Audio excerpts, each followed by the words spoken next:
एक तरफ दूसरे विश्व युद्ध में लोगों का नरसंहार हो रहा था और ठीक उसी समय भारत के एक बड़े हिस्से में लोग सड़कों पर भूख से तड़प कर चूहों की तरह मर रहे थे। गरीबों के पास खाने को अनाज नहीं था और अंग्रेजी हुकूमत बंगाल का अनाज बाहर भेज रही थी। सबसे हैरानी की बात यह थी कि जब भारत में हो रही भूख से मौतों की जानकारी दुनिया को हुई तो अमेरिका, कनाडा समेत कई दूसरे देशों ने अनाज भेजने की पेशकश की, लेकिन उसे ब्रिटिश हुकूमत ने ठुकरा दिया। भूख से मरने वालों को देख पीएम विंस्टन चर्चिल कोई फैसला तो नहीं लेते, ऊपर से भारत और भारतीयों पर कोई न कोई घटिया मजाक जरूर कर देते, जिसका नतीजा ये हुआ कि 30 लाख से ज्यादा मौतें केवल और केवल भूख से हो गईं। इन मौतों के लिए तब के पीएम विंस्टन चर्चिल को जिम्मेदार माना गया। वे तब भी पीएम थे और बाद में दोबारा 26 अक्टूबर 1951 को ब्रिटेन के प्रधानमंत्री बने। हालांकि चर्चिल को ब्रिटेन में एक हीरो की तरह देखा जाता है। उनके अनेक फैसलों से उनका देश आज भी गौरवान्वित होता आ रहा है, पर भारत जब भी उन्हें देखता है तो सिर्फ और सिर्फ खलनायक के रूप में।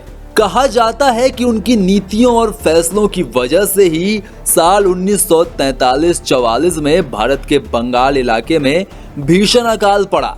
कमाल की बात यह है कि चर्चिल नोबेल पुरस्कार विजेता थे, लेकिन उनमें कई चेहरे छिपे थे। वे कुशल राजनेता थे, सैन्य अफसर थे, लेखक साहित्यकार थे, कुशल प्रशासक थे, लेकिन ठीक उसी समय वो घोर नस्लवादी थे। अपने इसी सोच के चलते उन्होंने भारत और भारतीयों के बारे में कभी अच्छा नहीं सोचा। कहा जाता है कि भारत को लेकर लिए जा रहे उनके कई फैसलों से ब्रिटिश अफसर भी सहमत नहीं होते थे, लेकिन वे व्यवस्था के हाथों मजबूर थे।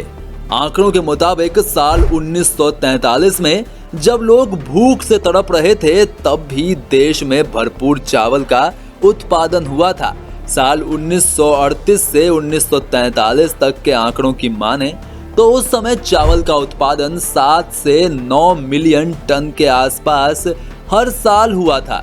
इससे साफ हो जाता है कि भूखमरी मानव अंग्रेजों ने पैदा की थी। विश्व युद्ध चल रहा था तो अंग्रेजों ने सैनिकों के लिए बड़े पैमाने पर अनाज बाहर भेज दिया।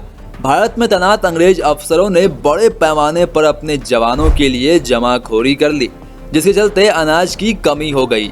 फिर मौसम भी दगा दे गया। पीएम के रूप में उस समय चर्चिल की भूमिका इसलिए खलनायक की कही गई क्योंकि उन्होंने मौतों को रोकने की कोई कोशिश नहीं की। अमेरिका, कनाडा ने अनाज आपूर्ति की पेशकश की तो ब्रिटिश पीएम ने कोई फैसला ही नहीं लिया। ऑस्ट्रेलिया से मदद को चले जहाज को डाइवर्ट कर यूरोप बुला लिया।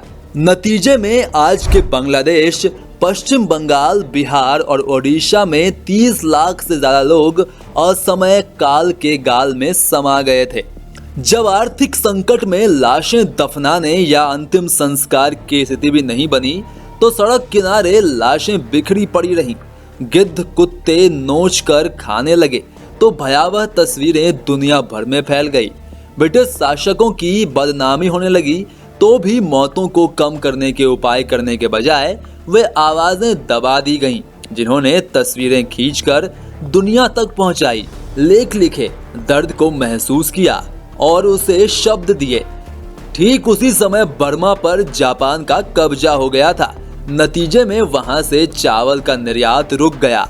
इसने परेशानी को और बढ़ाया। महंगाई बढ़ी हुई थी, जमाखोर मुनाफा कमा रहे थे और पैसे वाले खरीद कर खा भी रहे थे, लेकिन गरीब मर रहे थे। उसी दौर में छोटे छोटे किसानों को चावल की खेती से रोक दिया गया और उन्हें अफीम की खेती करने को प्रेरित किया गया, जिससे अंग्रेज ज्यादा मुनाफा कमा सकें। ये सब कुछ चल रहा था और चर्चिल गरीब भारतीयों पर अट्टहास कर रहे थे। इतिहासकारों की माने तो उस जमाने में बच्चों का पेट भरने को बड़ी संख्या में माएं वैश्यावृत्ति अपनाने को विवश हुईं। अकाल के नाम पर देश के अन्य हिस्सों से भी आपूर्ति नहीं होने पाई।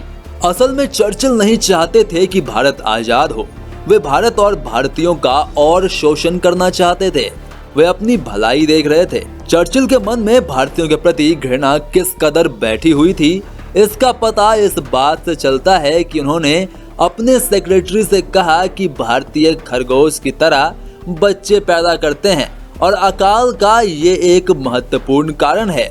वे गांधी से भी नफरत करते थे। वायसराय वेवले ने बीमारी की वजह से गांधी को जेल से रिहा कर दिया। ये सूचना मिलते ही भारी मीटिंग में चर्चिल भड़क उठे। बोले, ये आदमी दुष्ट है, इसे दोबारा जेल में डाल देना चाहिए। Secretary for state of India रहे लियोपोल्ड एमेरी ने चर्चिल की तुलना हिटलर से कर दी थी। बीबीसी की एक रिपोर्ट के मुताबिक शशि थरूर ने भी ब्रिटेन की धरती पर चर्चिल की तुलना हिटलर से की थी। उन्होंने कहा था कि बंगाल में 1943-44 में उत्पन्न भयावह अन्न संकट चर्चिल के गलत फैसलों की वजह से हुआ था।